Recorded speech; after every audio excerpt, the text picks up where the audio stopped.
今天我们来聊一个非常有意思的话题——洗脑。你是否曾经有过这样的经历？某天早上醒来，下意识地拿起手机浏览新闻和社交媒体，然后不知不觉就相信了某些观点，开始转发、讨论。其实，这可能就是一种无形的洗脑。在信息爆炸的时代，我们每天都会接收大量信息，有些信息是真实客观的，有些则带有明显的偏向性。如果我们不加分辨地接受这些信息，久而久之，我们的思想和行为就可能被改变。这就是洗脑的可怕之处。洗脑是一种极具威力的思想控制手段，它通过系统性地灌输某些观念或信息，来影响和改变一个人的思维方式、情感倾向和行为模式。洗脑的目的就是让人失去独立思考的能力，从而服从某个组织或个人的意志。纵观历史，从古至今，洗脑无处不在。战争中，交战双方都会利用各种手段来瓦解对方军心士气，这就是一种洗脑。宗教领域，一些邪教组织会利用洗脑手段来控制信徒，让他们为教主卖命。商业领域，一些企业会利用广告和营销手段来影响消费者的决策，这也是一种洗脑。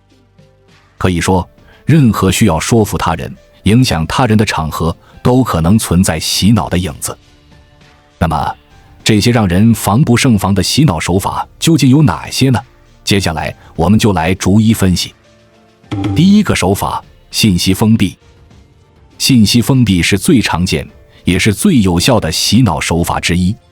它的原理很简单，控制一个人接收信息的渠道，切断他与外界的联系，让他长期处于一个封闭的信息环境中，久而久之，他的思想就会被同化。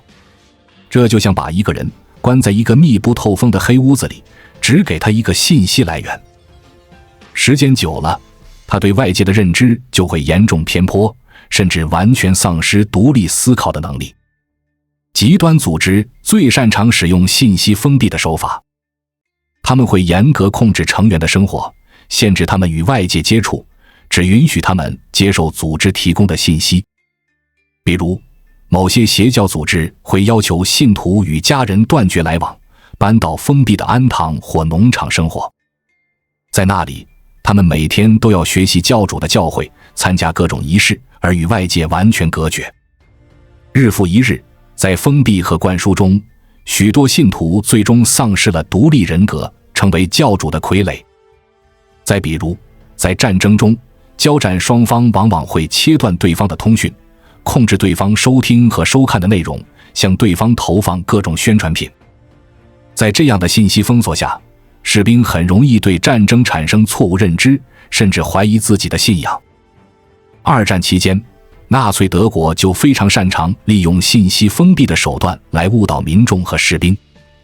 他们严格控制媒体，四处散布以色列人阴谋统治世界的谎言，很多德国人就这样被裹挟进希特勒的战争和屠杀机器。信息封闭对个人的影响同样巨大。如果一个人长期生活在一个封闭、单一的信息环境中，只接触某一种观点或立场，他的认知必然会出现偏差。想象一下，如果你从小到大耳濡目染的都是某一种意识形态，没有机会接触其他声音，你的世界观很可能就是扭曲的。在现实生活中，由于工作、生活圈子等因素的限制，很多人其实都或多或少处于一种信息茧房中。他们只愿意相信自己愿意相信的，只关注与有观点一致的信息，对反对的声音视而不见。这其实就是一种自我洗脑。从上述例子可以看出，信息封闭对思想的危害有多大。它剥夺了人们全面了解事物的机会，让人失去独立思考的能力，进而丧失人格尊严，沦为洗脑者的工具。所以，不管是个人还是组织，都应该保持信息渠道的多元化和开放性。只有博采众长，兼听则明，我们才能避免成为洗脑的牺牲品。一个人如果只愿意活在自己的世界里，那他的视野永远只能看到一孔之见。一个社会如果只允许一种声音存在，那它永远不可能进步。第二个手法，制造焦虑。除了信息封闭，另一个常见且有效的洗脑手法是制造焦虑。焦虑是人类的一种基本情绪，适度的焦虑可以提高我们的警惕性，帮助我们应对潜在的危机和挑战。但过度的焦虑则会扰乱我们的思维，让我们失去理性判断的能力。洗脑者深谙此道，往往会故意制造或放大某些焦虑，然后再推销他们的解决方案，从而达到控制人心的目的。这种洗脑手法在商业领域尤为常见。一些企业为了推销产品，会先制造一种焦虑或恐慌，然后再给出他们的产品作为解药。比如，一些保健品广告会渲染各种疾病的可怕后果，用夸张的言辞来描述人体免疫力的脆弱，听得人心惶惶。紧接着，他们就会推出号称包治百病的神药，许诺服用后可以远离疾病，永葆健康。在焦虑的驱使下，许多人就会心甘情愿地掏钱购买。再比如，一些金融机构在销售理财产品时，也会故意放大经济形势的不确定性，渲染通货膨胀的恐怖，让人对未来产生恐惧。然后，他们就会推出所谓的保本高收益产品，声称可以抵御通胀，保障财富增值。许多缺乏理财知识的人就这样被忽悠，把辛苦积攒的钱交了出去。事实上，焦虑营销的手段远不止这些。从美容美发到房地产，从教育培训到互联网服务，无不充斥着不买就会后悔的恐吓语言，不美白就找不到男朋友，不学英语就找不到好工作，不买房就永远落后别人一步。在这些看似正确的逻辑背后，无不隐藏着商家操纵人性弱点的意图。在我们进一步探索之前，我们有一个激动人心的消息要告诉大家，我们已经开通会员功能了。现在您可以加入我们的会员大家庭，享受会员专属影片和更多独家内容。别忘了关注才知道，并点击小铃铛，我们将继续揭示更多关于金钱的真相，祝你迅速实现财务自由。他们巧妙地放大了人们内心的焦虑，然后再趁虚而入，让人在恐慌中丧失理智，做出非理性的消费决定。除了商业领域，制造焦虑的洗脑手法在政治领域也很常见。一些政客为了谋取选票，会故意放大某些社会问题，甚至捏造一些本不存在的危机，在民众中制造恐慌情绪。然后他们就会自诩为救世主，声称只有自己才能带领人民走出困境。在焦虑和不安中，选民很容易丧失理性，被这些政客的花言巧语所蛊惑。从心理学角度看，制造焦虑之所以能够起到洗脑作用，是因为它巧妙地利用了人性的弱点。在急迫和恐慌的情绪支配下，人的大脑很难进行理性思考，更倾向于寻求一种简单直接的解决方案。洗脑者提供的恰恰就是这样一种看似灵丹妙药的方案。所以，面对各种制造焦虑的言论，我们一定要保持警惕和理性，不要被表面的噱头所迷惑，要学会独立思考，全面分析利弊得失。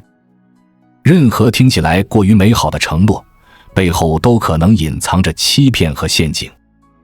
只有不为焦虑所困，我们才能做出最明智的选择。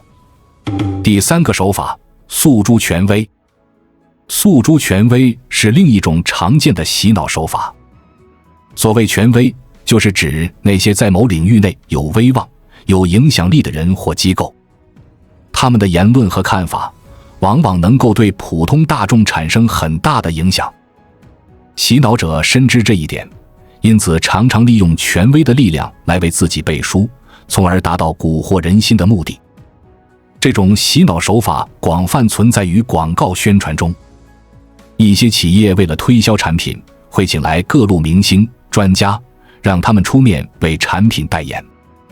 这些权威人士或是穿着白大褂，一本正经地介绍产品的科学原理，或是身着名牌、笑容可掬地讲述使用产品后的美好体验。他们的形象和话语无形中给产品增添了许多分量，让消费者觉得质疑产品就是在质疑权威。事实上，这些企业请来的专家和明星未必真的了解和使用过他们代言的产品，更谈不上什么客观评价。他们出面站台，无非是企业支付了代言费，但在权威光环的笼罩下，许多消费者却把他们的话奉为圭臬，甚至不假思索地掏钱购买。现实生活中，诉诸权威的例子还有很多，比如一些家长在选择孩子教育路径时，会盲目听从所谓教育专家的意见。这些专家往往言之凿凿，声称什么样的教育方式才是最先进、最科学的。许多家长在权威的压力下，不敢质疑这些观点是否真的适合自己的孩子，生怕不这样做就是在耽误孩子的前途。再比如，在职场中，一些员工也很容易受到权威的影响。领导的一句话，名人的一个观点，都可能左右他们的判断。他们担心，如果不听从权威，就会在同事面前丢面子，在领导面前没前途。久而久之，他们就失去了独立思考的勇气，成为了权威的附庸。除了商业广告，诉诸权威的洗脑手法在政治宣传中也十分常见。在选举期间，一些政客为了拉拢选票，会请来各界名流为自己站台。这些名人或是身居高位，或是德高望重，他们的背书无疑给候选人增添了许多政治资本。即便这些名人与政治毫无瓜葛，可能都不了解候选人的政见，他们的支持也足以让许多选民改变立场。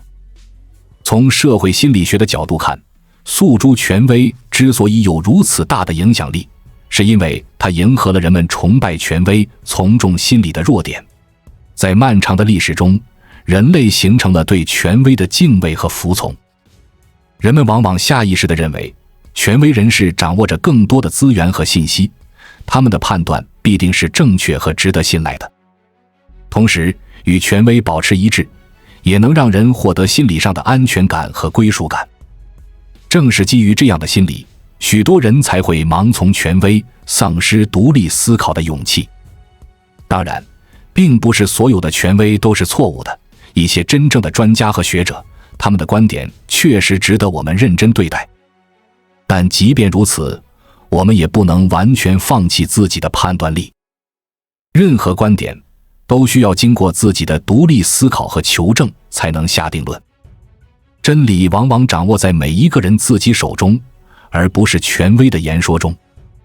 所以说，面对各种打着权威旗号的言论，我们必须学会保持怀疑和审慎的态度，不能因为某个观点有权威的支持就不假思索地接受，也不能因为某个观点与权威相左就贸然否定。只有经过理性的分析和论证，我们才能辨别真伪，做出正确的选择。第4个手法，感情替代。感情替代是一种更隐蔽也更有杀伤力的洗脑手法。它不着眼于逻辑和理性，而是直接诉诸人的情感。通过渲染某些强烈的情绪，如爱国主义、同情心、正义感等，它让人在不知不觉中接受某些观点或做出某些行动，而忽略了背后可能存在的问题。这种洗脑手法常常出现在政治宣传中。一些政客为了赢得民心，会极力渲染爱国主义情怀，把反对自己的人描绘成不爱国，甚至是叛国的卖国贼。他们用各种煽情的言辞，如民族大义、国家利益至上等，来蒙蔽人的双眼，让人在爱国热情的驱使下支持他们的主张和行动。事实上，爱国主义本身并无问题，问题在于它常常被一些别有用心的人利用，成为压制不同声音、搪塞问题的挡箭牌。在爱国主义的旗帜下，许多人不敢也不愿意去质疑当权者的决定，哪怕这些决定可能违背国家和人民的长远利益。感情替代的洗脑手法在商业领域也屡见不鲜。一些企业在宣传产品时，常常诉诸消费者的情感需求，如对美好生活的向往、对家人的关爱等。他们用动人的故事和画面来渲染产品的温情，让人在感动之余忽略了产品本身可能存在的缺陷。比如，一些保险公司在销售保单时，往往会渲染疾病、意外的悲惨后果，用留下一份爱的口号打动人心。他们貌似在呼吁人们关爱家庭，实则在利用人们对亲情的恐惧，推销并不一定适合每个人的保险产品。再比如，一些汽车广告常常用温馨的家庭场景来营造氛围，让人觉得买了这车就能拥有美满幸福的家庭生活。事实上，一辆车能否带来家庭幸福，取决于很多因素，而不是简单的购买行为。但在感性的渲染下，很多人却难以理性地分析其中的逻辑漏洞。从心理学的角度看，感情替代之所以能蛊惑人心，是因为它巧妙地利用了人性的两大弱点：一是人在情绪激动时，理性思维能力会大大下降；二是人在面对某些情感诉求时，如爱国、亲情等，往往难以拒绝。洗脑者就是利用这些心理，让人在强烈的情感冲动下，不知不觉地接受某些观点或做出某些行动。所以，我们在面对各种打情感牌的言论时，一定要保持理性和清醒，不能因为一时的感动就放弃了独立思考的权利，也不能因为对方利用了某些高尚情感，就不敢质疑他们的真实意图。任何观点和主张都需要经过理性的分析和论证才能被接受，唯有如此，我们才能不被情感所左右，才能做出最明智的判断。第5个手法，制造仪式感。制造仪式感是一种更隐蔽但同样有效的洗脑手法。它通过一系列看似神圣、庄严的仪式来强化某些观念或信仰，让人在无形中接受洗脑者的意志。这种洗脑手法在宗教领域最为常见。许多宗教组织都有一套严格的仪式，如祈祷、唱诗、忏悔等。通过反复参加这些仪式，信徒们潜移默化地接受了教义，强化了对教会的认同。一些极端组织更是利用这些仪式来达到控制信徒思想的目的。他们要求信徒频繁参加各种集会和活动，通过高强度的仪式灌输，让信徒丧失独立人格，成为教主的忠实奴仆。除了宗教，制造仪式感的洗脑手法在商业和政治领域也屡见不鲜。一些企业会举办各种隆重的庆典和颁奖典礼，通过烘托气氛来强化员工对企业文化的认同。一些政党则会举行各种盛大的集会和游行，通过集体宣誓、呼口号等方式来强化党员对党的忠诚。从社会心理学的角度看，仪式之所以有如此大的影响力，是因为它创造了一种强烈的群体氛围。在仪式中，个人的身份被群体身份所取代，个人的思想被群体意志所淹没。在集体狂欢的氛围中，人们往往会放下戒备，不知不觉地接受洗脑者灌输的观念。同时，参与仪式本身也能带来一种心理满足。通过完成一系列庄严神圣的步骤，人们会获得一种心灵的慰藉和升华，从而更加笃信某种理念。当然，并不是所有的仪式都是洗脑。一些传统节日和庆典，如春节、圣诞节等，它们更多的是在传承文化，增进感情。关键是要看仪式背后的意图是什么。如果仪式的目的是为了强化某种极端思想，削弱个人意志，那它就很可能是一种洗脑手段。因此，我们在参与各种集体活动时，一定要保持独立思考的意识，不能因为气氛热烈就盲目跟从，也不能因为形式隆重就放弃质疑。任何观念都需要经过自己的理性考量，才能决定是否接受。只有坚持独立人格，我们才不会成为仪式的囚徒，才能真正掌控自己的思想。以上就是洗脑的5个常见手法：信息封闭、制造焦虑、诉诸权威、感情替代和制造仪式感。这些手法看似各不相同，实则殊途同归，都是在利用人性的弱点，试图操纵人的思想和行为。面对这些洗脑伎俩，我们一定要提高警惕，增强免疫力。要学会独立思考，不盲从权威；要学会理性分析，不被情绪左右；要学会坚持自我，不随波逐流。唯有保持清醒的头脑和独立的人格，我们才能在纷繁复杂的世界中找到真理的方向。当然，这并不意味着我们要对一切信息都持怀疑态度，对一切权威都嗤之以鼻。